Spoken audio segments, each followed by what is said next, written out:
It's fascinating to me what as little as 10 minutes in the silence can do for your mind. Lately, I've been feeling so uninspired. I've had to push myself to be creative. Some days I've had to push myself to get out of bed. And I've been wanting to create this video for some time now. In between being really busy and having low energy, I just couldn't bring myself to sit down and actually do it. But this morning I got the inspiration to roll out my yoga mat for the first time in about 3 months. And in about 8 minutes or so, I don't even know how long it was, it felt like about 8 minutes, I gained so much clarity and focus and inspiration in that short time. And by the time this video goes live, it'll be 2 months post since I quit my job and moved to LA.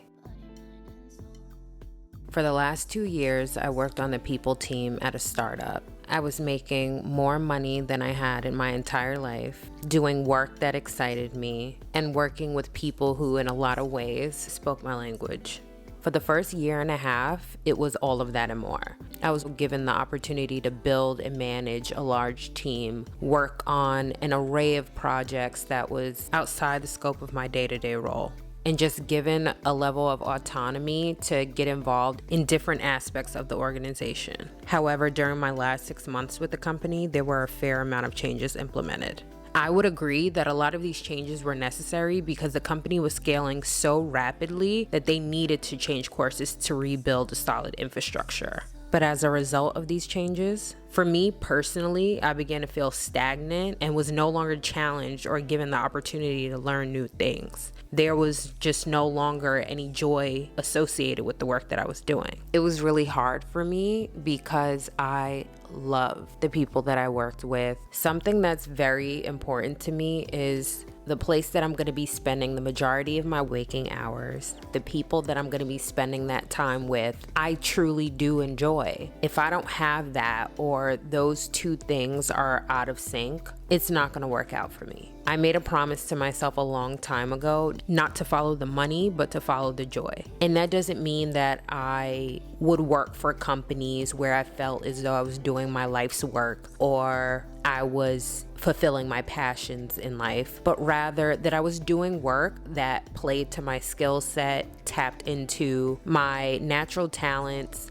areas that I wanted to further develop, or my creativity. And in this particular role, I learned that in order for me to feel fulfilled in whatever it is that I'm doing, I need that creative aspect. And I never noticed that about myself until working in this particular role. Because once that was taken out of the equation, I feel like that's when things sort of went downhill for me personally. And I'm very sensitive about the energy and attitude that I bring into any environment or space. And so once it got to the point where I was dreading getting on calls where I didn't even have to participate, it was really hard for me, even when I was remote, just waking up to log on. And especially when I had to go into the office, I knew that it was time for me to move on. Something about adversity is that it's very revealing. It really makes clear what's for you, what you want, what you don't want, what you need, what you don't need. And it also places the spotlight on what no longer serves you. Once I made the decision that I was ready to leave the company, it was about 6 months before I actually quit. I took that time to get clear about what my next steps were going to be, how much money I needed in the bank, and I was fortunate enough to be in a situation where my rent was only a fraction of the cost. So I was able to save up and build a very lofty nest egg. As I was nearing my savings goal, I started looking at apartments. I started reaching out to brokers and trying to see as many apartments as I could, and I wasn't finding anything that felt like home. Every time I would think I found the one, it was something. Nothing was just working out. Nothing. After about the 8th apartment viewing, I was like, okay, I'm done. It was early September and I was like, you know what? I'm moving to LA. And I grabbed my laptop and I booked it. And it just so happened to coincide with my birthday, the dates that I was looking for. So I was like, you know what? I am going to go out there, look for an apartment, and hang out with friends and celebrate my birthday. And that's what I did. So 2 weeks later, here I was in LA, staying at a hotel, looking at apartments, hanging out with friends, and soaking up the city. I haven't been to LA in about 6 or 7 years since I have been in LA. And it was the same city in a lot of ways, but very different in a lot of ways, in that LA has always felt like home to me. When I was a little girl, my dad would travel frequently to LA for work. And for anyone that had a traveling parent, you dream of the places that your parent goes, especially if it's a parent that you admire, you look up to, you dream about the places that they go. And I remember growing up, Saved by the Bell would come on TV and I would be like, oh my God, that's where my dad is. I can't wait to go there. I'm moving there. And I know that it just sounds really cheesy to say, but I used to dream about it. I would talk about it all the time. My family would tell you I've talked about it all my life, like before I ever visited LA. And so in a lot of ways, now that I've done it doesn't feel real all the time. I wake up and it's like, I'm here. I got my keys mid-November, but I was still working, and I was working through the holidays. But after the holidays, I took a week and a half vacation, and when I came back, I handed in my notice. So that was mid-January, and my last day of work was January 28th. I came back to LA on February 1st. So I've been here full time for 2 months. And in the short amount of time that I've been here, I've been busy getting my apartment together, getting it fully furnished, and doing some decorating, getting settled, also trying to give myself a break.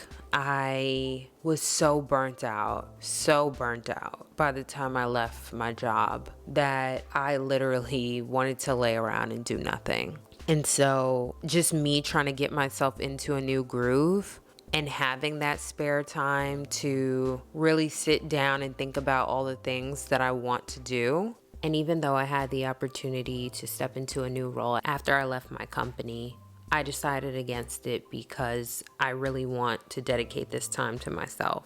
It's important to me to be thoughtful and intentional about every step that I take moving forward, because I see how good that's done for me in the past and how that's led me here. Something that a lot of people don't expect is when you're used to having a routine and being in a groove and having structure and having stability, when you step out of that zone, it's like you hit a reset button. Like in my example, I'm starting over in a brand new city, 3,000 miles away from my hometown, away from my family, my friends, and everything that was a part of my everyday life. In addition to leaving my job and no longer doing what I woke up and did every single day for the last 2 years. It can be quite the jolting experience in a lot of ways because you have to reacclimate, and for me, step into a whole new routine. And that takes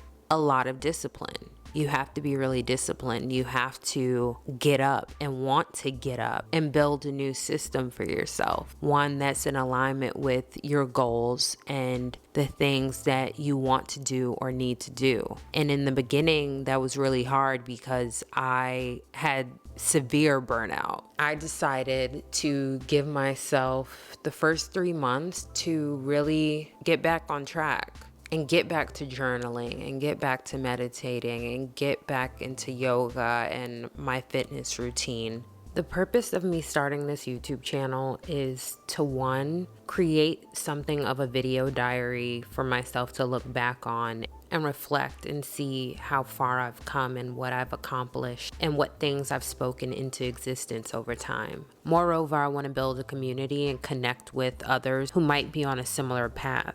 Maybe you too are in a very transitional space in your life, not happy in your current job and trying to figure out what you want to do next, or want to move to a new city, or you recently moved to a new city and you're still finding your way.